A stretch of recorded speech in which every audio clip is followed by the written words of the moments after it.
प्रिय छात्रों नमस्कार, स्वागत है आप सभी का कक्षा 8 में। आज हम अध्याय 1 के अंतर्गत सभी प्रश्न उत्तर देखेंगे और समझेंगे, साथ में याद भी करते जाएंगे। तो चलिए शुरू करते हैं। तो हम अभ्यास प्रश्न को शुरू करने से पहले हम और भी प्रश्नों के उत्तर को देखेंगे और समझेंगे। तो इस प्रकार से सारे उत्तर दिए गए हैं। अध्याय 1 से हम शुरू करते हैं और पढ़ते हैं, समझते हैं। तो अध्याय 1 का नाम है फसल उत्पादन एवं प्रबंधन। तो फसल मतलब जो हम लोग खाते हैं, उगाते हैं, ये सब चीज़ें। उत्पादन मतलब समझ रहे हो, ये फसल उत्पादन मतलब कि उगाना, प्राप्त या निर्माण करना, बनाना, तो उत्पादन हो जाएगा। एवं प्रबंधन, प्रबंधन मतलब उसका रख रखाव, यानी कि फसलों को उगा करके उनका रख रखाव, मेंटेन, ये सब के बारे में जानना है। तो प्रश्न नंबर पहला क्या बोल रहा है, देखिए। अगर इस तरह करेंगे तो और अच्छे से रहेगा। इस तरह करेंगे फिर समझेंगे, इस तरह करेंगे और फिर समझेंगे धीरे धीरे। एक सेकेंड। तो प्रश्न नंबर पहला क्या बोल रहा है, पीड़कनाशी किसे कहते हैं। तो पीड़कनाशी मतलब होता है, देखो, पीड़क मतलब होता है कीड़े मकोड़े, नाशी मतलब नाश करने वाला, यानी कि पीड़कनाशी हम किसे कहेंगे, जो कुछ ऐसा चीज़ है जो कोई मतलब कीड़ों को नष्ट करे। तो चूँकि हम फसलों के बारे में पढ़ रहे हैं ना, तो ऐसे रासायनिक दवाएं जो कि कीड़ों को मारे, वही क्या है, पीड़कनाशी है।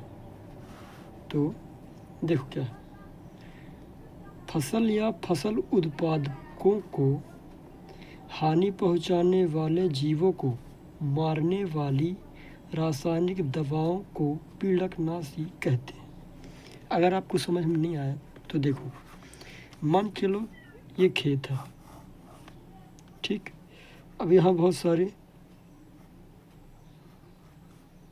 पौधे उगे हैं, मान चलो गेहूँ उगी है, ठीक ना, गेहूँ उगाई गई बहुत सारी, गेहूँ या फिर धान भी समझ सकते हो ऐसे, ठीक ना।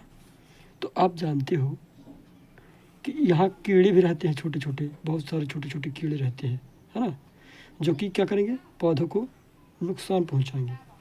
पौधों क्या पहुँचाएंगे, नुकसान। तो अब हम क्या करें, किसान क्या करें, तो वो बाज़ार जाते हैं और दवाई लाते हैं, कौन सी, जो कीड़ों को मार दे। तो ये दवाई है, क्या है, दवाई। हाँ, तो ये दवाई कहाँ छिड़केंगे, खेत में छिड़क देंगे। तो जो कीड़े हैं छोटे छोटे, ये कीड़े हैं जो कि फसलों को नुकसान पहुंचा रहे हैं, जब छिड़का जाएगा तो कीड़े मर जाएंगे। कीड़े क्या हो जाएंगे, मर जाएंगे। तो ये कीड़े क्या कर रहे थे, फसलों को नुकसान पहुंचा रहे थे। तो किसानों ने क्या किया, दवाई लाए बाज़ार से और दवाई छिड़क दिया। तो इसी दवाई को क्या बोलेंगे, पीड़कनाशी। जो दवाई होती है उसे पीड़कनाशी बोलेंगे। पीड़कनाशी क्यों बोलेंगे, क्योंकि यह कीटों को मार रही है। किन कीटों को मार रही है, जो कि पौधों को नुकसान पहुंचाते हैं या फिर फसलों को नुकसान पहुंचाते हैं। तो यही तो लिखा गया है, देखो ना अच्छे से, फसल या फसल उत्पादकों को हानि पहुंचाने वाले जीवों को मारने वाली रासायनिक दवाओं को पीड़कनाशी कहते हैं। कितना अच्छा है, समझ में आ गया ना, इसे याद भी करना है आपको। चलिए आगे बढ़ते हैं। तो प्रश्न नंबर अगला क्या बोल रहा है, कौन सा जीवाणु मिट्टी की उर्वरता को बढ़ाने में सहायक है। अगर आपने किताब पढ़ी है तो अच्छी बात है, अगर नहीं पढ़ी है तो चलो कोई बात नहीं, हम बताएंगे, साथ में देखते जाएंगे।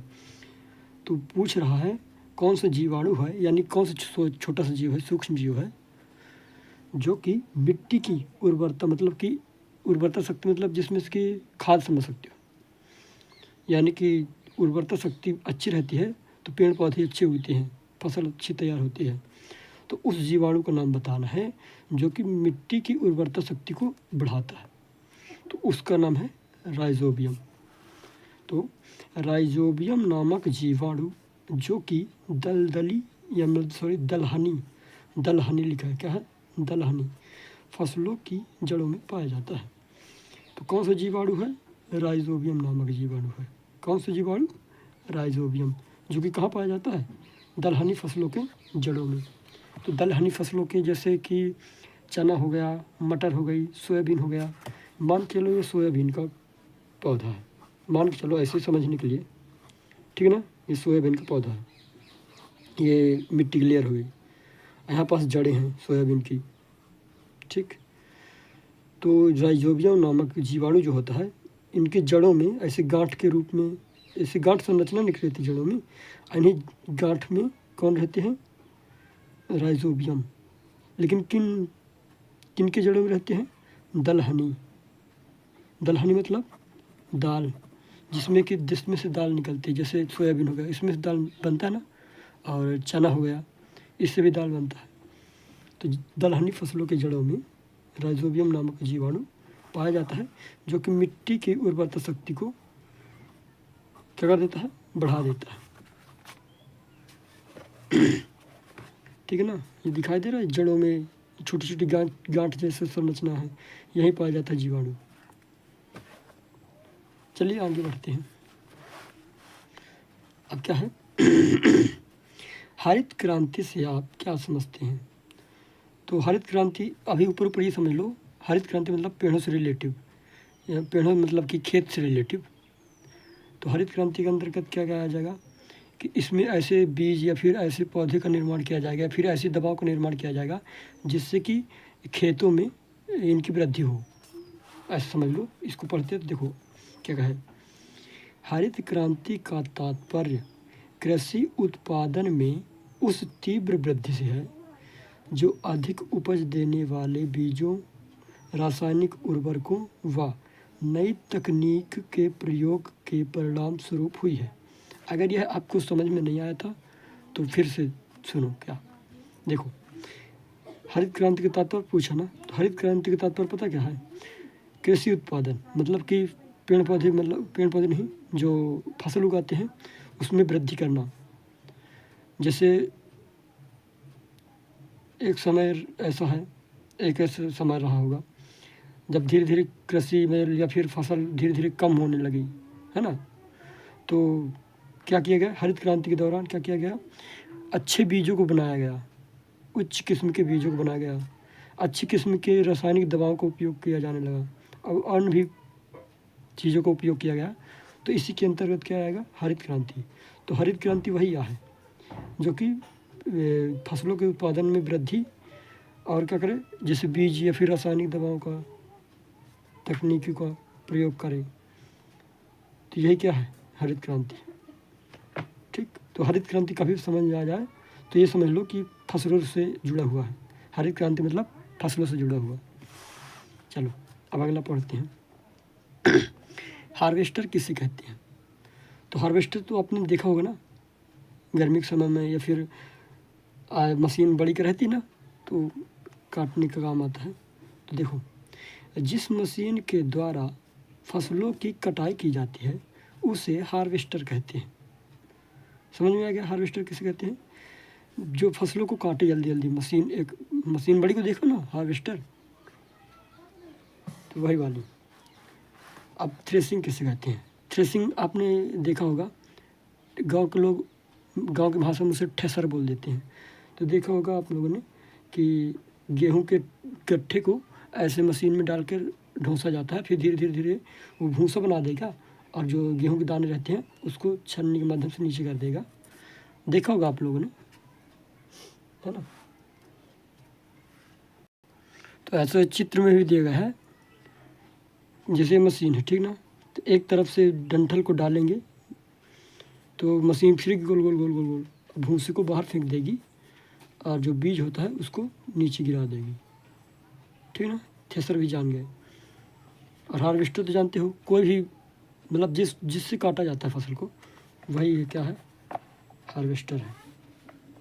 हार्वेस्टिंग समझ लो, कटाई, इतना समझ लो। थ्रेसर भी जान गए। देखो, काटी हुई फसलों से बीजों या दानों को भूसे से अलग करने की विधि को थ्रेसिंग कहते हैं। ये थ्रेसिंग जान गए। थ्रेसर में क्या होता है? फसलों के डंठलों को डाला जाता है, जो गट्ठे होते हैं उसको डाला जाता है, तो भूसा बना करके बीज को अलग कर देता है। तो वही प्रक्रिया क्या कहलाएगी? थ्रेसिंग कहलाएगी। चलिए आगे बढ़ते हैं।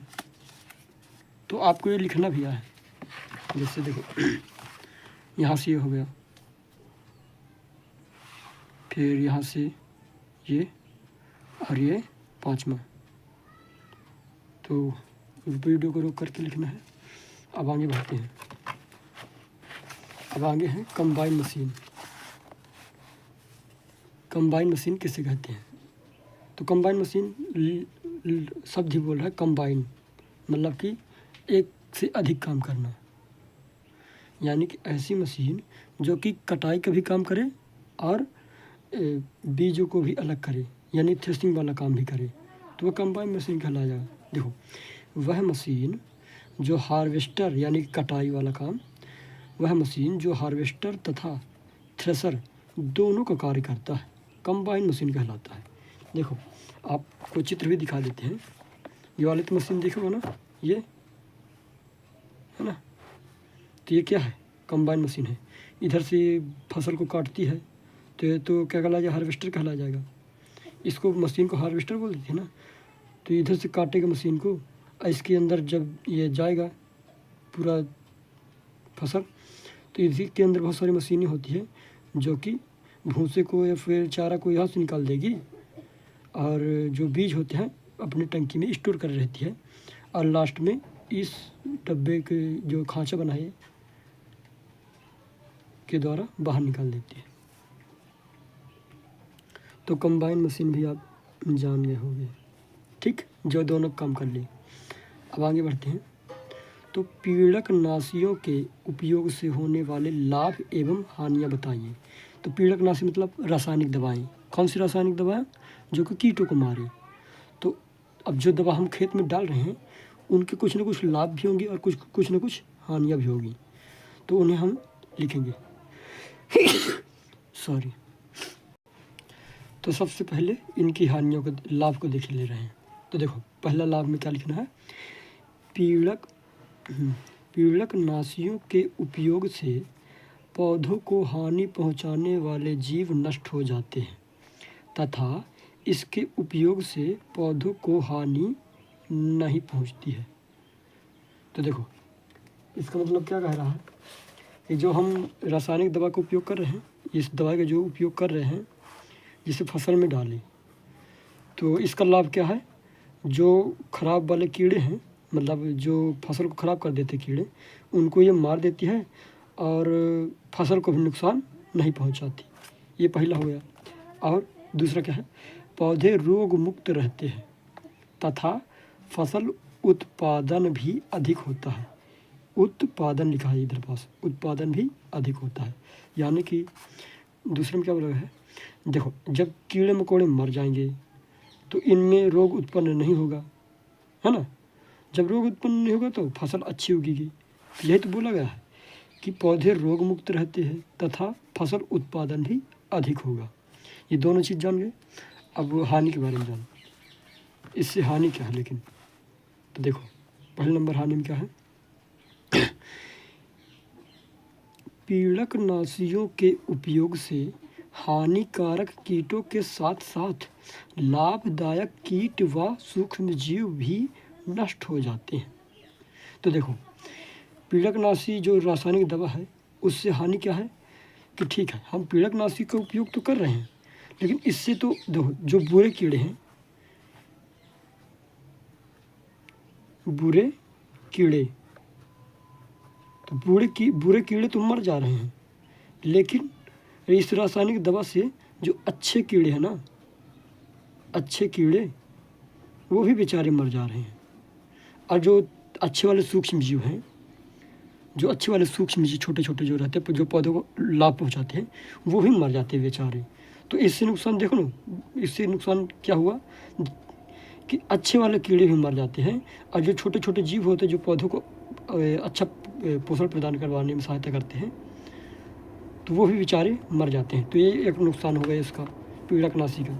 और दूसरा नुकसान क्या हो गया कि जलीय जीव व पौधों में धीरे धीरे इसका सांद्रण होने लगता है। क्योंकि रसायन सूक्ष्म जीवों द्वारा अपघटित न होने के कारण लंबे समय तक मिट्टी तथा जल आदि में बने रहते हैं, फिर खाद्य श्रृंखला में प्रवेश करके सभी जीवों के साथ साथ मनुष्यों में भी रोग उत्पन्न करते हैं। तो देखो इतना बड़ा है, सोचोगे ये हमारा समझ नहीं आया। तो अभी देखो फिर से अभी हम हानि देख रहे हैं ना, तो हानि देख रहे थे, तो क्या करना है, तो जैसे खेत है, ठीक ना, इधर फसल है, ठीक, इधर ये फसल है ना, ये दवाई है वही पीड़कनाशी, ठीक, ये पीड़कनाशी है। तो जब इसमें डालें तो पता है दूसरे नंबर में क्या कौन सी हानि हो रही है। जब इस दवा को ऐसे डालते नहीं, इसमें से नहीं डालते, वो देखोगे ना मशीन रहती है, इस तरह घुमा घुमा के फुब्बार टाइप निकला करता है, फिर पूरे हार छिड़कते हैं किसान लोग। तो ऐसे उठा के डिब्बी नहीं डालते हैं, वो बड़ा का बॉक्स रहता है, अपने बैग जैसे रहता है, टांगे रहते डिब्बा, उसमें से देखोगे आप गाँव में। तो देखो इससे क्या होता है। दूसरे नंबर की हानि क्या है, जब इधर पड़ेगा रसायन, ये वाला रसायन दवा पड़ेगी इधर, ठीक, ये पड़ी इधर पड़ गई, तो अब क्या होता है, ये रासायनिक दवा इधर पड़ गई, तो जो इधर के सूक्ष्म जीव है ना, इसको नष्ट नहीं कर पाते, इसको ख़त्म नहीं कर पाते। तो जब ये रासायनिक दवा लंबे समय तक ज़मीन में रहेगी, इधर पानी भी भरा रहेगा, ठीक ना, पानी भरा रहता है ना खेतों में, जैसे धान के खेत है तो उधर तो पानी चाहिए। तो जो ये रासायनिक दवा है, ये जो रासायनिक दवा है इधर पड़ी है, तो इसकी अधिकता होने के कारण है, इस दवा की यहीं पास पड़ा है बहुत समय तक, तो धीरे धीरे इसका सांद्रण होने लगता है पौधों में। सांद्रण का मतलब यह है कि पौधों में भी यह क्या चला जाता है, पौधों के अंदर चला जाता है। ये जो रासायनिक दवा है पौधों के अंदर चला जाता है।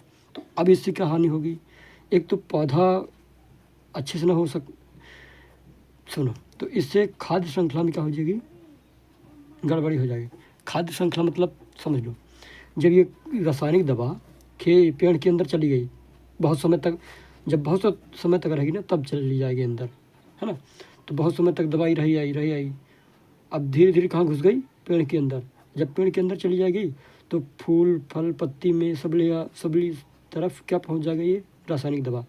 फिर इससे जो बीज बनेगा, ये जो बीज बनेगा तो क्या हो जाएगा, जब इसको हम खाएंगे, इस बीज को जब हम खाएंगे तो क्या हो जाएगा, ये इसमें तो रासायनिक दवा मिल गई थी, तो यह क्या करेगा, हमें नुकसान पहुंचाएगा, हमें क्या करेगा, नुकसान पहुंचाएगा, हम बीमार हो जाएंगे। और जो छोटे छोटे पशु पक्षी हैं, जब इसको खाएंगे इस बीज को या फिर पत्ती जो खाते हैं कीट, तो वो भी क्या हो जाएंगे, वो भी उनको भी नुकसान होगा। तो अब समझ में आया क्या बोला गया है। तो फिर से एक बार बोले दे रहा हूँ, देखो जलीय जीव मतलब जो जल में रहते हैं, वही खेत में जो जल में हैं जीव, उनकी बात हो रही है। तो जलीय जीव व पौधे में धीरे धीरे इनका सांद्रण होने लगता है, यानी कि जो रासायनिक दवा है वो धीरे धीरे कहाँ चली जाती है, पौधों में, क्योंकि रसायन सूक्ष्म जीवों द्वारा अपघटित न होने का कारण, मतलब कि जो छोटे छोटे जीव होते मिट्टी में, वो उसको तोड़ नहीं पाते, नष्ट नहीं कर पाते रासायनिक दवा को, तो लंबे समय तक यह मिट्टी में रह जाएगा तथा जल आदि में बने रहते हैं। फिर क्या होता है, खाद्य श्रृंखला में प्रवेश करके वही जो खाना में चला जाएगा या फिर कोई कीट उसे खाएगा करके सभी जीवों क्या करेगा, साथ साथ मनुष्य को भी रोग उत्पन्न करेगा। तो अभी भी समझा ना इधर पास। अब अगला क्या है, यह जल स्रोत में मिलकर जल को प्रदूषित कर देता है। जैसे रासायनिक दवा का उपयोग किए है ना, देखो क्या हो जाएगा, जैसे रासायनिक दवा का खेत में उपयोग किए तो वह दवा हो सकता है आगे बढ़ करके दूसरी तरफ चली जाए, या फिर जब बहुत समय तक जल में भरा रहेगा वही रासायनिक दवा, तो जल को सड़ा देगा क्या, मतलब जल को ख़राब कर देगा, इतना ख़राब कर देगा कि कोई भी जीव वहाँ रहेगा तो मरने की कगार पर आ जाएगा, है ना। तो जल भी प्रदूषित हो जाएगा। कोई गाय वाय अगर पानी पीने आती भी है तो उसको भी बीमारी हो सकती है। आप समझ में आ रहा है क्या बोल रहा हूँ। तो ये भी हानि हो गई। थोड़ा सा एक बार और दो बार और देख लोगे तो सब समझ में आ जाएगा, याद ही करना है इन्हें। अब आता है जैविक खाद। जैविक खाद क्या है, खाद के लाभ लिखिए। तो जैविक खाद तो जानते हो, जैसे गोबर का खाद हो गया, या फिर जो काफ़ी समय तक अगर पत्तियाँ पड़ी हुई हैं उससे भी खाद बन जाता है, तो वो क्या कहलाएगा, जैविक खाद कहलाएगा। अब इसके लाभ क्या है उसको भी पढ़ना है। तो देखो, खाद एक जैविक यानी कि कार्बनिक पदार्थ है जो कि पौधों या जंतु के अपशिष्ट से प्राप्त होती है। देखो, पहले मैं इसको पढ़ लेता हूँ यहाँ तक, फिर अच्छे से समझाता हूँ, ठीक है ना। पहले यहाँ तक पढ़ लेता हूँ। देखो, खाद एक जैविक पदार्थ है जो कि पौधों या जंतु के अपशिष्ट से प्राप्त होती है।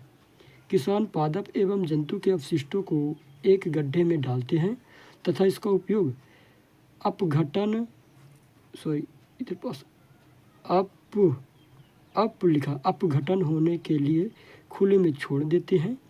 अपघटन कुछ सूक्ष्म जीवों द्वारा होता है। अपघटित पदार्थ खाद के रूप में उपयोग किया जाता है। तो देखो, इसको समझने के लिए तो देखो, खाद कैसे बनाई जाएगी, तो या तो ढेर लगाया गया, जैसे अब पशुओं का जो मल है यानी कि लेट्रिन, तो जैसे गोबर हो गया, और जो बकरी करती है लेड़ी वो हो गया, ठीक ना। तो ऐसे धीरे धीरे इकट्ठा कर लेते हैं, जमा कर लेते हैं, तो कई साल बाद या फिर 1 से 2 साल बाद ये अपने आप खाद बन जाता है। और जल्दी अगर खाद बनाने के लिए तो किसान क्या करते हैं, ज़मीन में ऐसे गड्ढे करते हैं, ठीक ना। इन जो पत्तियाँ हो गई, सड़ी गली पत्तियाँ हो गई, जैसे इधर डाल देंगे, या फिर गोबर होगा तो इन गड्ढों में डाल देंगे, तो इन गड्ढों के नीचे यानी कि ज़मीन में जो छोटे छोटे सूक्ष्म जीव होते हैं वो इसको तोड़ते हैं, इस पत्ती को तोड़ते हैं, तोड़ करके क्या बना देते हैं, खाद बना देते हैं। तो मिट्टी, देखो इधर मिट्टी भी है और गोबर वाली चीज़ें हैं, गोबर और पत्तियाँ हो सकती है। तो धीरे धीरे जब सूक्ष्म जीव इसको तोड़ देंगे यानी कि अपघटित कर देंगे तो कहाँ बदल जाएगा, खाद में। कहाँ बदल जाएगा, खाद में। ऐसी खाद का उपयोग कहाँ करेंगे, खेत में। और जब खेत में उपयोग करेंगे तो पौधों की वृद्धि हो जाएगी, ठीक ना। तो यही तो बोला गया है ना कि उपयोग कहाँ करते हैं, खाद के रूप में करते हैं। अब खाद के लाभ, तो लाभ देखिए क्या है। तो पहला क्या है, इससे मिट्टी की जल धारण क्षमता में वृद्धि होती है। तो मिट्टी की जल धारण क्षमता मतलब कि अब जो खाद हम डाले हैं खेत में, तो इस खाद को डालने से क्या फ़ायदा है कि अब जब हम पानी डालेंगे तो पानी काफ़ी समय तक मिट्टी में रह जाएगा। ये नहीं कि पानी बह जाएगा कि सूख जाएगा, नहीं। अब खाद डालने से क्या लाभ है कि अब पानी लंबे समय तक मिट्टी में रह जाएगा, यानी कि नमी बनी रहेगी, और पौधों के लिए नमी बहुत ही आवश्यक है। अब क्या है दूसरा लाभ, इससे मिट्टी भुरभुरी एवं सरंध्र हो जाती है जिसके कारण गैस विनिमय सरलता से होता है। तो देखो, मिट्टी भुरभुरी का मतलब क्या है, भुरभुरी मतलब कि ऐसे जब मिट्टी को उठाए, खेत की मिट्टी को आप उठाओगे, ऐसे मसलोगे तो एकदम छोटे छोटे टुकड़ों में भी टूट जाएगी, ऐसे चुरकुन हो जाएगी। गांव की भाषा में बोलता है चुरकुन, तो चुरकुन हो जाएगी, ठीक है ना। तो ये तो जानते हो। तो मिट्टी क्या हो जाएगी, भुरभुरी हो जाएगी। और सरंध्र मतलब कि अब उसमें से गैस या फिर हवा अंदर तक जा सकती है।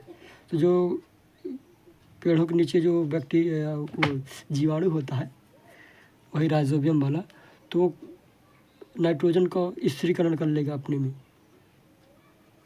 है ना। तो छोटे छोटे पोला भी होना चाहिए ना, तब ना केचुआ अपना खाद बनाएगा या फिर मिट्टी को उलट पुलट करेगा तो और अच्छा बेहतर रहेगा।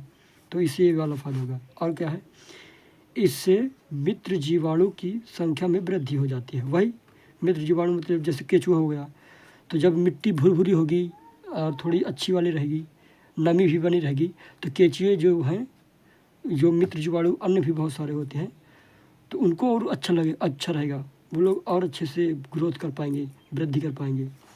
और क्या है, जैविक खाद से मिट्टी का गठन सुधरता है। मिट्टी का गठन सुधरने का मतलब यह है कि मिट्टी में जो पोषक तत्व अगर कम भी हो गए ना, देखो काफ़ी समय तक अगर पौधों में, खेतों में एक ही फसल लगाई गई तो धीरे धीरे किसी न किसी पोषक तत्व की कमी हो जाएगी।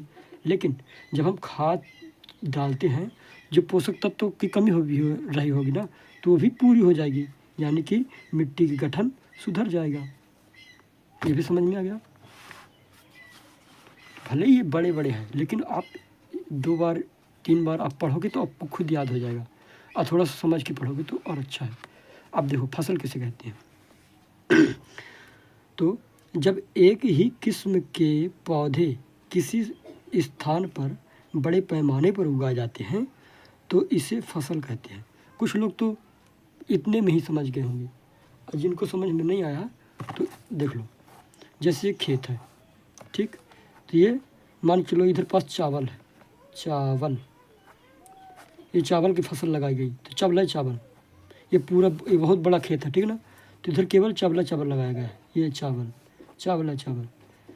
का मतलब है कि धान लगा है, धान का खेत में पूरे क्या लगा, धान लगा, धान। तो बड़े पैमाने पर एक ही किस्म मतलब कि एक ही फसल, यानी कि एक ही पौधा। अगर चावल का पौधा है तो केवल चावल, अगर गेहूं का पौधा है या फिर गेहूं की फसल है तो इसमें केवल गेहूं होगी, इसमें केवल गेहूं। गर्मी में देखे हो ना, तो एक इनको किस्म बोलते हैं। क्या बोलते हैं? किस्म। तो एक ही किस्म, या तो चावल हो या फिर गेहूं हो या फिर मक्का ही हो, मक्का समझ रहे हो, भुट्टा।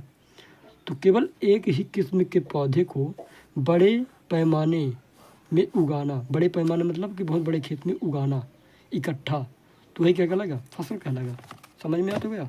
जब एक ही किस्म के पौधों को किसी स्थान पर बड़े पैमाने पर उगाए जाते हैं तो इसे फसल कहते हैं। समझ गया है। अब देखो 10वां क्या कह रहा है, किसानों द्वारा उपयोग में लाई जाने वाली कृषि पद्धतियाँ कौन कौन सी हैं। तो देखो, किसान मतलब कि जो खेत मतलब बीज बोने से लेकर के भंडारण तक, इसके लिए किसान क्या क्या उपयोग करता है। तो देखो, सबसे पहले तो क्या करेगा किसान, मिट्टी तैयार करेगा, ठीक है ना, तब ना कोई भी फसल बोएगा। तो मिट्टी तैयार करना, पहला क्या हो गया, मिट्टी तैयार करना। दूसरा हो गया बुवाई, है ना, उसमें चना भी बो सकता है, गेहूँ भी बो सकता है, धान की रोपाई भी हो सकती है खेत में। तो ये बुआई वाला सिस्टम हो गया। फिर है खाद एवं उर्वरक देना, वही या तो खाद दे देगा या फिर उर्वरक दे देगा। तो अभी देखेंगे खाद और उर्वरक में अंतर भी हो आगे ना। तो खाद और उर्वरक ये तो है पौधों के लिए अच्छे हैं, पोषक प्रदान करते हैं। लेकिन खाद नेचुरल होता है, इसे फैक्ट्री में बनाई जाती है उर्वरक को। खैर, फिर सिंचाई, क्योंकि सिंचाई तो लगातार देनी पड़ती है ना, हर हफ्ते में 1 बार 2 बार, है ना, फसल के अनुसार। फिर खरपतवार से सुरक्षा, खरपतवार मतलब कि जो चारे हैं, चारा जानते हो ना, अवांछनीय पौधे, तो इनसे सुरक्षा, या तो उखाड़ करके, फिर ये पीड़कनाशी डाल करके, या फिर चारा मारने वाली दवा डाल करके, कुछ भी करके। अब फिर जब धीरे धीरे पौधा तैयार हो जाएगा तो कटाई हो जाएगी, और जब कटाई हो जाएगी तो उतना सारा जो फसल है उसका जो बीज बना है, मतलब बीज मतलब समझ रहे हो कि जैसे चावल वावल हो गया, बोरिंग भर दिए, तो फिर क्या करना पड़ेगा उसके बाद, भंडारण, यानी कि किसी भंडार गृह में रखना पड़ेगा। तो ये हो गया प्रक्रिया। अब आगे बढ़ते हैं, जुताई किसे कहते हैं। तो जुताई तो आप जानते हो ना, खेतों को जोतना वही जुताई है। तो लेकिन विज्ञान की भाषा में कैसे करना है, मिट्टी को उलटने, पलटने एवं पोला करने की प्रक्रिया को जुताई कहते हैं। तो विज्ञान की भाषा में समझ गए। जैसे खेत है तो मशीन है, इस तरह करेगा, तो जो ऊपर वाली मिट्टी है वो कहाँ चली जाएगी, नीचे चली जाएगी, और नीचे वाली मिट्टी ऊपर हो जाएगी।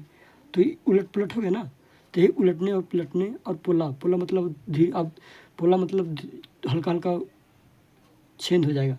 छेद का मतलब कि गैसें आदान प्रदान हो सकती हैं। तो उलटने पलटने और पोला करने की प्रक्रिया क्या कहलाएगी, जुताई। ये भी आपको समझ में आ गया। अब खाद एवं उर्वरक किसे कहते हैं। तो खाद्य और उर्वरक क्या है? तो वे पदार्थ, पदार्थ समझ रहे हो ना, दुनिया के हर एक चीज़ पदार्थ है। ये पेन भी क्या है? पदार्थ है। ये भी क्या है? पदार्थ है।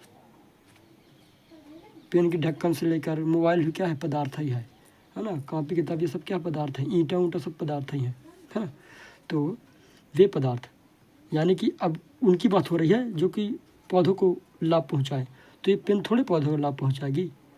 देखो, तो वे पदार्थ जिन्हें मिट्टी में पोषक तत्व बनाए रखने के लिए मिलाया जाता है उन्हें खाद एवं उर्वरक कहते हैं।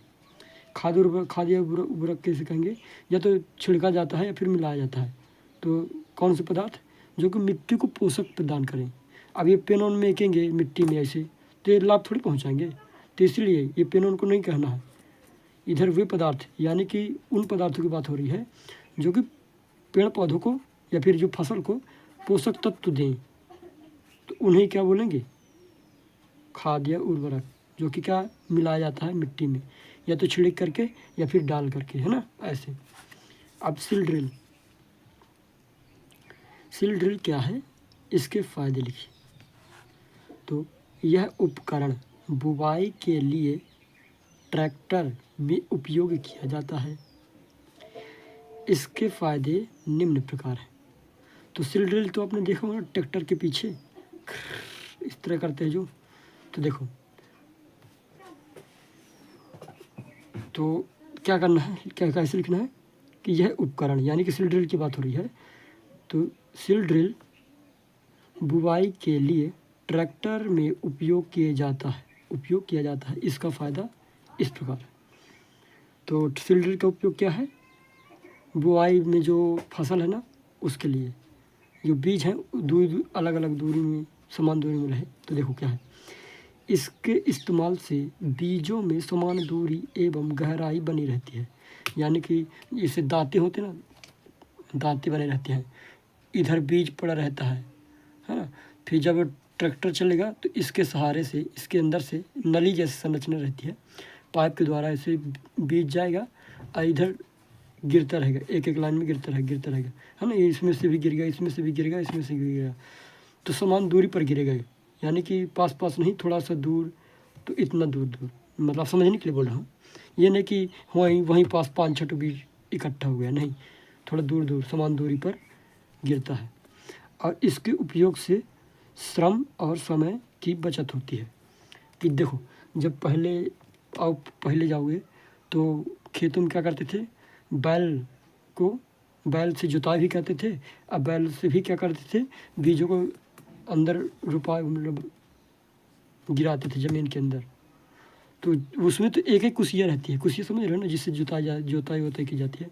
उसमें तो एक एक कुसी रहती है, तो कम समय लगता है, मतलब ज़्यादा समय लगता है और मेहनत भी लगता रहा। लेकिन अब तो ट्रैक्टर आ गए हैं, मशीन है, जल्दी हो जाता है, तो घंटों कम मिनटों में हो जाता है। तो यही फ़ायदा हो जाएगा। अब निराई, खेतों से निराई किसे कहते हैं? निराई मतलब निदाई, गांव की भाषा में बोलते हैं निदाई। तो खेतों से खरपतवार हटाने की प्रक्रिया को निराई कहते हैं। तो जैसे एक खेत है, तो ये कोई फसल है, तो इसके जगह पर अब जैसे देखो ना, खेतों में फिर चारा भी उगाते हैं, तो ये जो लाल लाल बना रहा हूँ, मान के चलो ये चारा है। क्या है ये? चारा है, ये चारा है, है ना, पूरी तरफ चारा। तो निराई क्या है? इन चारों मतलब चारा, अवांछनीय पौधे, तो इनको हटाना फिर उखाड़ना क्या कहलाएगा? निराई कहलाएगा। क्या कहलाएगा? निराई।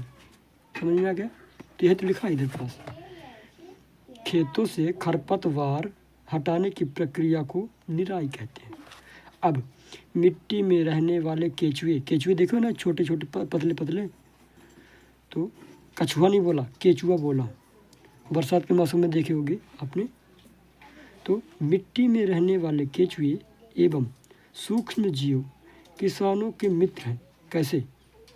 देखो बताना है आप लोगों को, तो कैसे बताओगे? तो मिट्टी में रहने वाले केचुए एवं सूक्ष्म जीव मिट्टी को पलटकर पोला करते हैं तथा ह्यूमस बनाते हैं तथा रासायनिक प्रक्रिया द्वारा मिट्टी की उर्वरा शक्ति को भी बढ़ा देते हैं। तो केंचुओं को या फिर सूक्ष्म जीवों को किसान का मित्र काहे बोलते हैं? क्योंकि ये छोटे छोटे जीव होते हैं, तो मिट्टी में ऐसे चलते रहते हैं, मिट्टी को ही खाते हैं और पोटी करते हैं। तो खाद की इनकी पोटी यानी कि लेटरिंग खाद का काम करता है।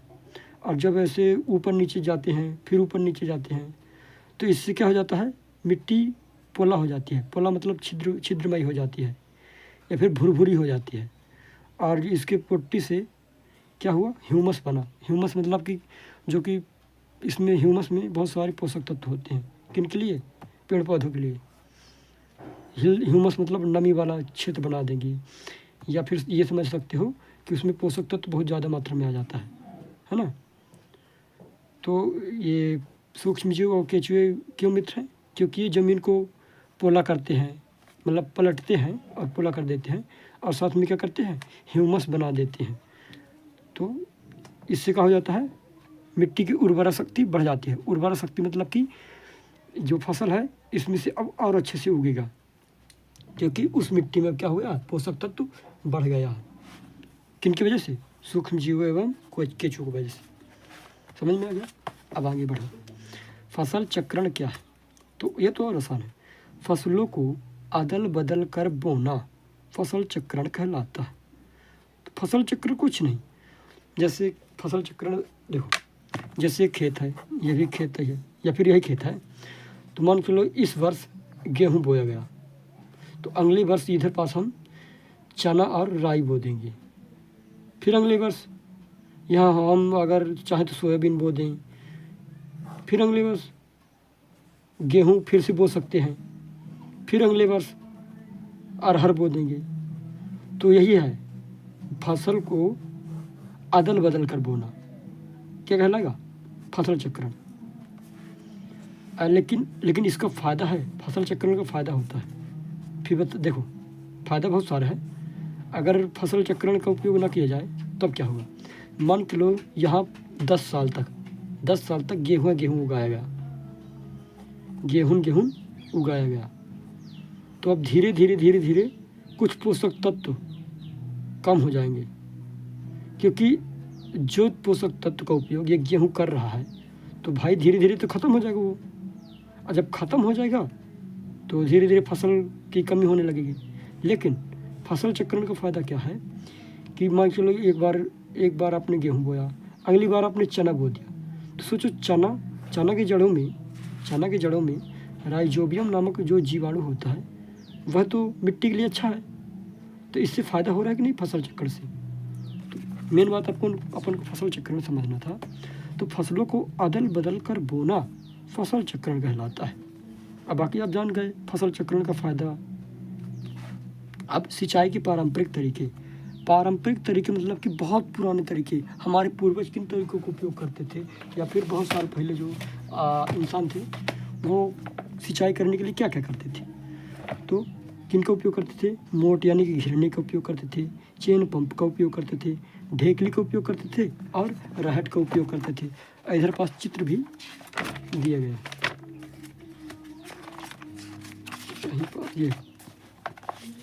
ये मोट का उपयोग करते थे। ऐसे बड़ा सा थैला होता था, तो रस्सी के धारे कुएं में डुबा दिया जाता था। अब जब पानी आ जाता था तो इसको खींच निकाल के इधर कोई बांध देता होगा, कोई देते होंगे, या फिर कोई पकड़ रहा होगा, फिर इसको उठा करके खेत में से डाल दिए, तो खेत से जा करके फसलों में जा रहा पानी। चेन पंप, तो इधर पास चेन लगी थी, तो जब ये गोल गोल फिरेगा तो ये क्या हो जाएगा? पानी इधर से भर के ऊपर आएगा, फिर इधर गिरेगा तो ये नाली की सहायता से खेत तक जाएगा। ये भी आपने देखा होगा, ये बड़ी के ये जो बैलगाड़ी के चक्का है उसमें बाल्टियाँ बंधी हुई हैं। जब इस तरह गोल गोल फिरेगा तो इधर पानी भर जाएगा। देखो, जब ये इस तरह जाएगा तो इधर पानी भरा है ना, तो ये इधर पास पानी, ये पानी भरा है तो इसके अंदर चला जाएगा, तो इसमें पानी भरा।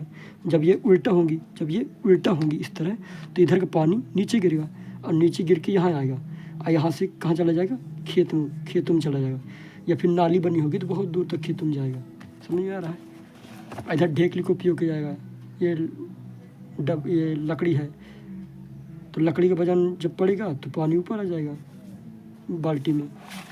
अब तो देखोगे मोटर लगी रहती हैं, है ना। अब तो समरसीबल भी आ गए हैं।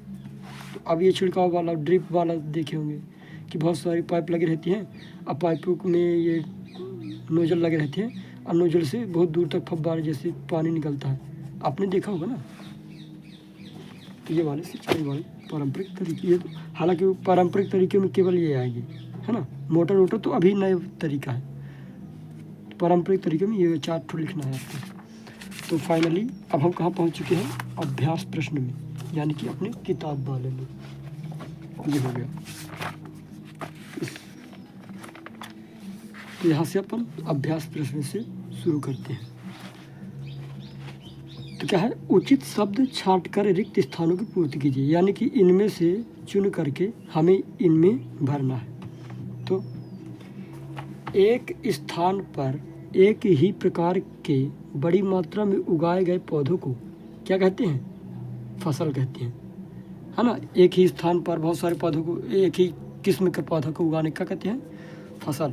फसल कहाँ लिखा है, ये फसल लिखा है, तीसरे पास फसल लिख देंगे। फिर फसल उगाने से पहले प्रथम चरण मिट्टी की क्या करना होता है, तैयारी। मिट्टी की तैयारी करनी पड़ती है। तो दूसरे नंबर पे ये आ जाएगा, तैयारी। फिर क्षतिग्रस्त बीज जल की सतह पर क्या करने लगते हैं, तैरने लगते हैं। जब आप ऐसे सड़े मड़े बीज को गिलास में जैसे पानी भरा है, और सड़े मड़े बीज को अगर डालोगे तो बीज क्या करने लगेंगे, तैरने लगेंगे। तो यहाँ पास क्या लिखना है, तैरने लगेंगे। यहाँ पास लिखोगे तैरने लगेंगे। अब फसल उगाने के लिए पर्याप्त सूर्य का प्रकाश एवं मिट्टी से खाली स्थान आवश्यक है। तो सूर्य के प्रकाश एवं मिट्टी से क्या क्या आवश्यक है, जल है, और क्या खाली स्थान में दिया है, जल और पोषक तत्व समझ सकते हो, पोषक तत्व और जल। तो क्या क्या आवश्यक है, जल और पोषक आवश्यक है। तो आप कुछ इस प्रकार से यहाँ पास लिख लोगे। तो ये हो गया अभ्यास प्रश्न यहाँ से यहाँ तक। हाँ, ये जल हो गया, पहले खाली स्थान में ये आएगा, जल यहाँ पास आ जाएगा, और दूसरे खाली स्थान में पोषक आ जाएगा। ठीक है ना। इसी तरह याद किया जाता है। और जब आप याद करोगे तो ऐसे उंगली रख लोगे, इस तरह हाथ रख लोगे, फिर इसको पढ़ोगे, फिर इस आंसर को देखे बिना आप इसका आंसर बताओगे, फिर देखो करी हमारा सही है, यानी कि हम याद हो रहा है। इस तरह याद किया जाता है। अब इसको देखते हैं।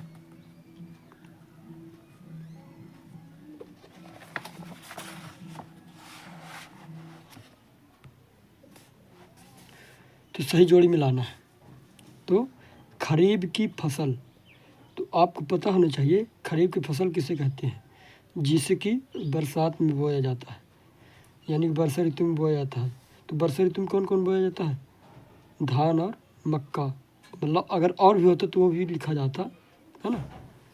तो ये वाला आ जाएगा इस वाले में। रबी की फसल, यानी कि जो रबी मतलब जो कि अक्टूबर में बोई जाती है, अक्टूबर नवंबर में, और गर्मी में काटी जाती है। तो गर्मी में कौन सी काटी जाती फसल, चना, गेहूँ, मटर, ये सब।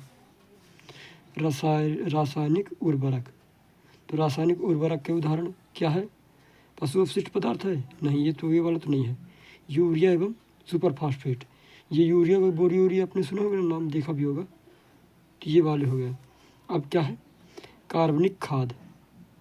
तो कार्बनिक खाद क्या मवेशियों का चारा है, नहीं, एक और ऑप्शन दिया है, पशु अपशिष्ट, गोबर, मूत्र एवं पादप अवशेष। हाँ, तो कार्बनिक खाद यही है, यानी कि जैविक खाद।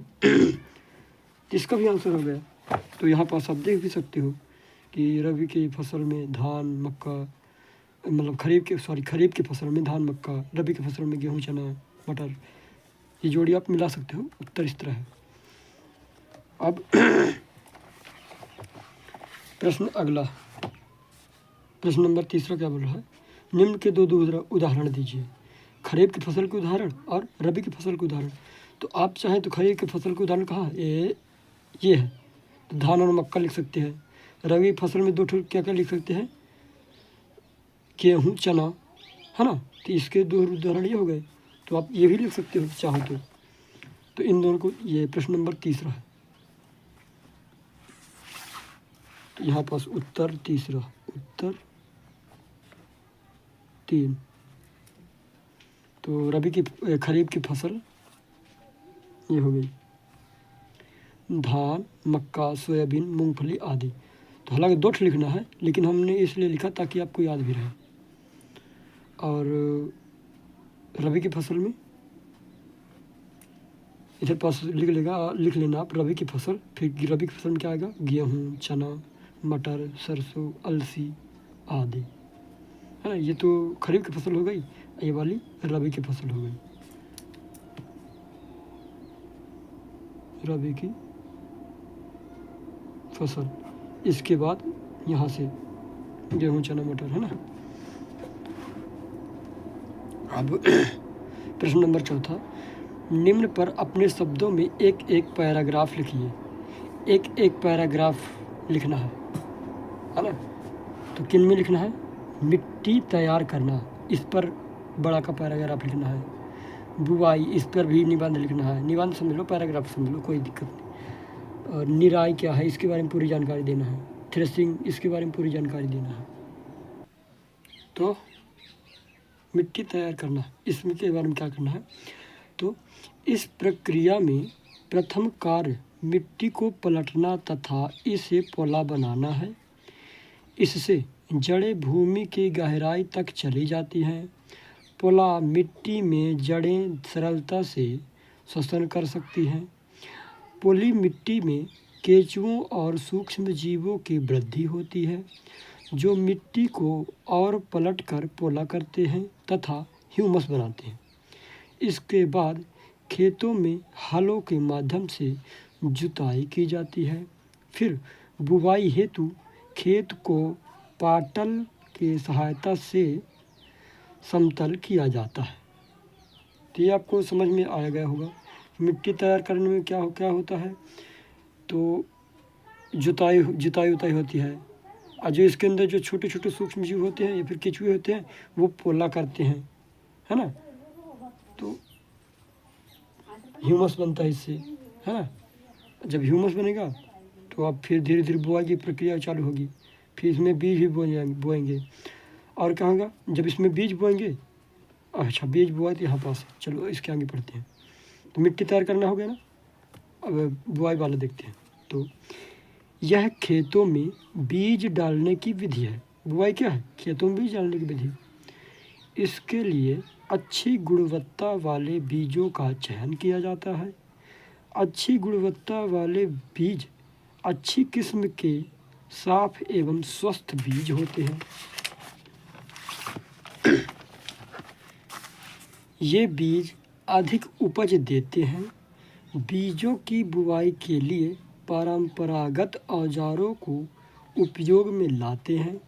यह कीप के आकार का होता है। इसमें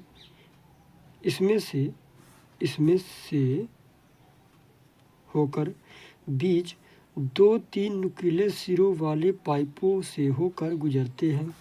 ये सिरे मिट्टी को भेद कर बीजों को स्थापित कर देते हैं।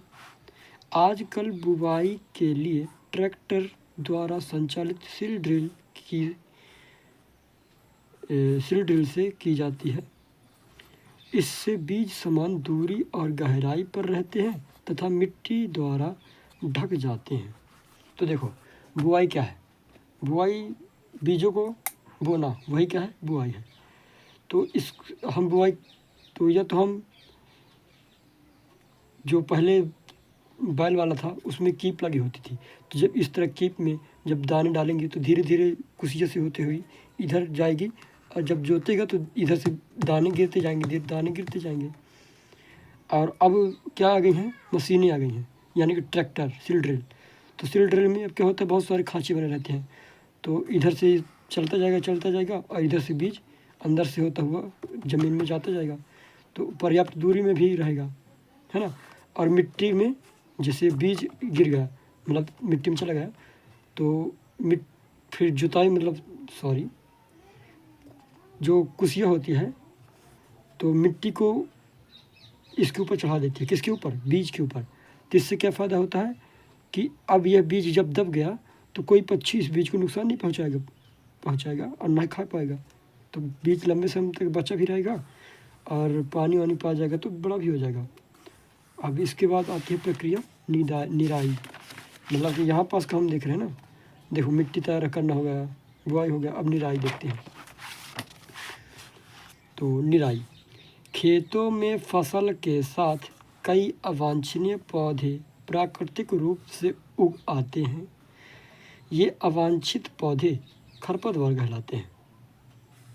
खरपतवार हटाने की प्रक्रिया को निराई कहते हैं। निराई न करने से फसल की वृद्धि पर काफ़ी प्रभाव पड़ता है। खरपतवार होने से फसल को जल जगह पोषक तत्व तथा प्रकाश पूर्ण रूप से नहीं मिल पाता, जिससे फसल की वृद्धि अच्छे से नहीं हो पाती तथा यह मनुष्यों एवं पशुओं के लिए विषैले भी हो सकते हैं। इसलिए फसल उगाने से पहले खेत जोतने से खरपतवार आसानी से टूट या फिर हट जाते हैं तथा सूख कर मिट्टी में मिल जाते हैं। और खरपतवार हटाने का उचित समय पुष्पन एवं बीज बनने से पहले का होता है। तो देखो निराई मतलब क्या है, बीजों को मतलब अवांछनीय पौधे यानी कि चारा को हटाना है। तो देखो अगर निराई न करेंगे तो आप तो जानते हो कि जो प्रकाश संश्लेषण होता है तभी कोई भोजन बना सकते पेड़ पौधे। तो जब बहुत सारे चारा रहेंगे तो सूर्य जो पौधे हैं तो उनको पर्याप्त मात्रा में सूर्य का प्रकाश न मिल पाएगा और मिट्टी से पोषण भी पर्याप्त मात्रा में नहीं मिल पाएगा, क्योंकि ये सब जो चारा है वो सब खींच लेंगे। तो इससे क्या हो जाएगा, फसल खराब होने की संभावना रहती है।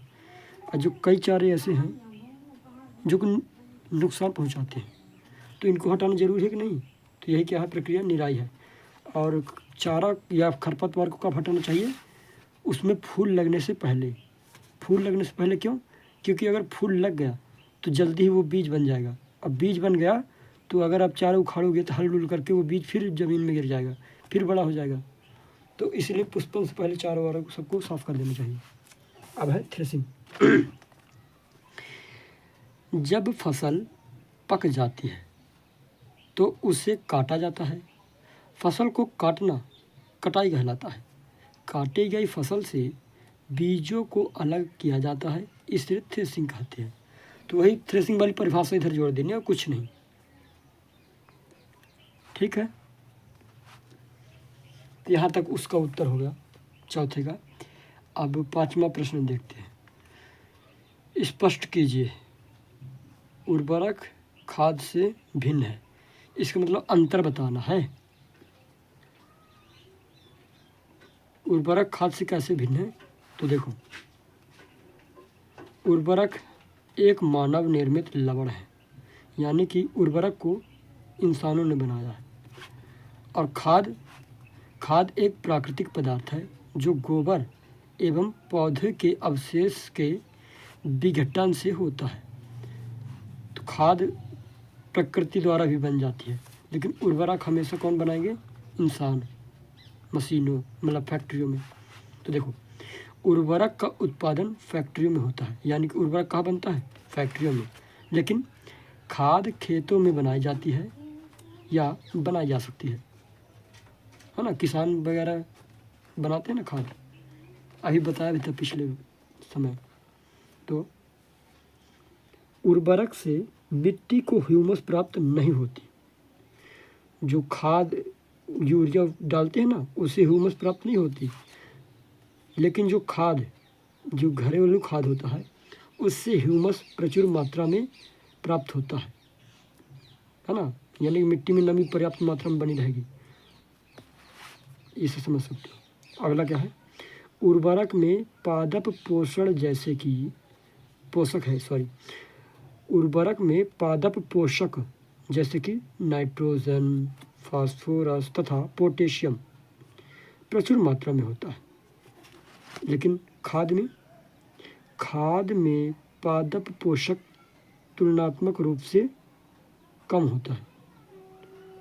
तुलनात्मक रूप से क्या होता है? कम होता है। इसमें नाइट्रोजन, फास्फोरस, पोटेशियम ये अच्छी मात्रा में होता है। किसमें? उर्वरक में। और खाद में थोड़ा बहुत कम पाया जाता है।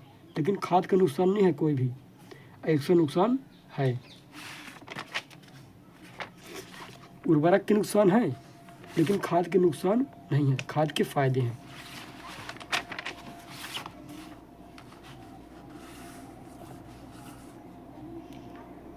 अब प्रश्न नंबर 6वां, तो आपने ये देख लिया, यहाँ से ये आइए अगला देखते हैं। तो अब 6वां प्रश्न क्या बोल रहा है?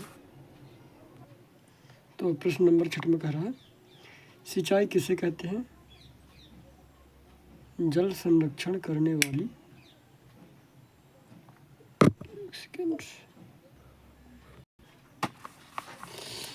लचली